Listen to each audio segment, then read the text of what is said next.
American president Donald ട്രംപിന്റെ ഇറാനെതിരായ സൈനിക നടപടികളെ ചുറ്റിപ്പറ്റിയ അമേരിക്കൻ രാഷ്ട്രീയത്തിൽ ശക്തമായ അഭിപ്രായ ഭിന്നത ഉയർന്നിരിക്കുകയാണ്. അമേരിക്കൻ സെനറ്റിലെ ന്യൂനപക്ഷ നേതാവ് ചക്ക് ഷൂമർ ട്രംപ് ഭരണകൂടത്തിന്റെ ഇറാൻ നയത്തെ രൂക്ഷമായി വിമർശിച്ചതോടൊപ്പം ഇസ്രായേലിലെ അമേരിക്കൻ അംബാസിഡർ മൈക്ക് ഹക്കബി രാജിവെക്കണമെന്ന് സെനറ്റർ ക്രിസ് വാൻ ഹോളനും ആവശ്യപ്പെട്ടിരിക്കുകയാണ്. ഈ രണ്ട് പ്രതികരണങ്ങളും അമേരിക്കയുടെ പശ്ചിമേഷ്യൻ നയത്തെക്കുറിച്ചുള്ള ആഭ്യന്തര വിമർശനങ്ങൾക്ക് പുതിയ ആക്കം നൽകിയതായി വിലയിരുത്തപ്പെടുന്നു. ചക്ക് ഷൂമർ തന്റെ എക്സ് അക്കൗണ്ടിലൂടെ നടത്തിയ പ്രതികരണത്തിലാണ് ട്രംപിന്റെ ഇറാൻ നയത്തെ നിയമവിരുദ്ധ യുദ്ധമെന്ന് വിശേഷിപ്പിച്ചത്. കോൺഗ്രസിന്റെ വ്യക്തമായ അംഗീകാരമില്ലാതെ സൈനിക നടപടികളിലേക്ക് നീങ്ങിയതിലൂടെ അമേരിക്കയുടെ ഭരണഘടനാപരമായ ചട്ടങ്ങളും ജനാധിപത്യ സംവിധാനവും അവഗണിക്കപ്പെട്ടു എന്നാണ് അദ്ദേഹത്തിന്റെ ആരോപണം. യുദ്ധം ആരംഭിക്കുന്നത് മാത്രമല്ല, അതിന്റെ രാഷ്ട്രീയവും സാമ്പത്തികവുമായ പ്രത്യാഘാതങ്ങളും രാജ്യത്തെ സാധാരണ ജനങ്ങളെയാണ് കൂടുതൽ ബാധിക്കുന്നതെന്നും അദ്ദേഹം ചൂണ്ടിക്കാട്ടി. ഡൊണാൾഡ് ട്രംപ് നമ്മളെ ഒരു നിയമവിരുദ്ധ യുദ്ധത്തിലേക്ക് തള്ളിവിട്ടു. അദ്ദേഹത്തിന്റെ നിയമവിരുദ്ധ യുദ്ധം പരാജയപ്പെടുകയാണ്.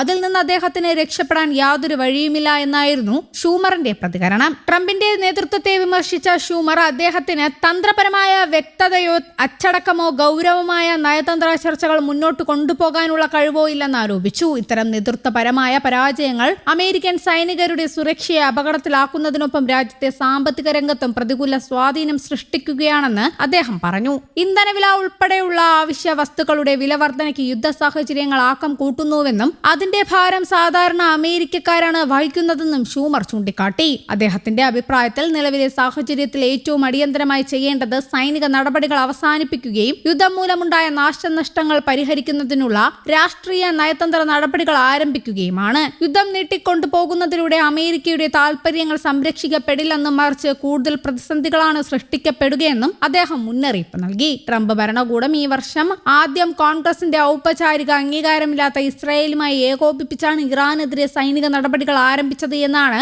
റിപ്പോർട്ടുകളിൽ പറയുന്നത്. അതിനുശേഷം മാസങ്ങളായി വ്യോമാക്രമണങ്ങളും സുരക്ഷാ ഭീഷണികളും തുടരുന്ന സാഹചര്യത്തിൽ ഇറാൻ സ്വന്തം പരമാധികാരവും പ്രാദേശിക അഖണ്ഡതയും സംരക്ഷിക്കാനുള്ള നിലപാടിൽ ഉറച്ചു നിൽക്കുകയാണെന്നാണ് ബന്ധപ്പെട്ട വൃത്തങ്ങൾ വ്യക്തമാക്കുന്നത്. സംഘർഷം ദീർഘിപ്പിക്കുന്നതോടെ അമേരിക്കയ്ക്കുള്ളിൽ തന്നെ നിരവധി വെല്ലുവിളികൾ ഉയരുന്നതായും റിപ്പോർട്ടുകൾ സൂചിപ്പിക്കുന്നു. സൈനിക ചെലവുകൾ വർദ്ധിക്കുന്നതിനൊപ്പം ആയുധ ശേഖരങ്ങളുടെ ഉപയോഗവും ഉയർന്നുവെന്ന വിലയിരുത്തലുണ്ട്. അതേസമയം യുദ്ധത്തിന്റെ സാമ്പത്തിക പ്രത്യാഘാതങ്ങൾ കാരണം ഇന്ധനവില ഉയരുന്നതും ജനങ്ങളുടെ ജീവിത ചെലവ് വർദ്ധിക്കുന്നതും ഭരണകൂടത്തിനെതിരായ പ്രതിഷേധം ശക്തമാക്കുന്ന ഘടകങ്ങളായി ചൂണ്ടിക്കാണിക്കപ്പെടുന്നു. സൈനികരുടെ സുരക്ഷയും അമേരിക്കൻ പൊതുജനാഭിപ്രായവും ഇപ്പോൾ ഭരണകൂടത്തിന് വലിയ വെല്ലുവിളിയായി മാറിയിരിക്കുകയാണെന്ന് നിരീക്ഷകർ അഭിപ്രായപ്പെടുന്നു. ദീർഘകാലം നീളുന്ന യുദ്ധം രാഷ്ട്രീയപരമായും സാമ്പത്തികപരമായും രാജ്യത്തെ ദുർബലപ്പെടുത്തുമെന്ന ആശങ്ക അമേരിക്കൻ നിയമ നിർമ്മാതാക്കൾക്കിടയിലും ശക്തമാകുന്നുവെന്നാണ് വിലയിരുത്തൽ. ഷൂമറിന്റെ വിമർശനം ട്രംപ് ഭരണകൂടത്തിന്റെ പശ്ചിമേഷ്യൻ നയത്തിലെ അടിസ്ഥാനപരമായ തന്ത്രപരമായ വീഴ്ചകളെയാണ് ചൂണ്ടിക്കാണിക്കുന്നതെന്ന് രാഷ്ട്രീയ നിരീക്ഷകർ വിലയിരുത്തുന്നു.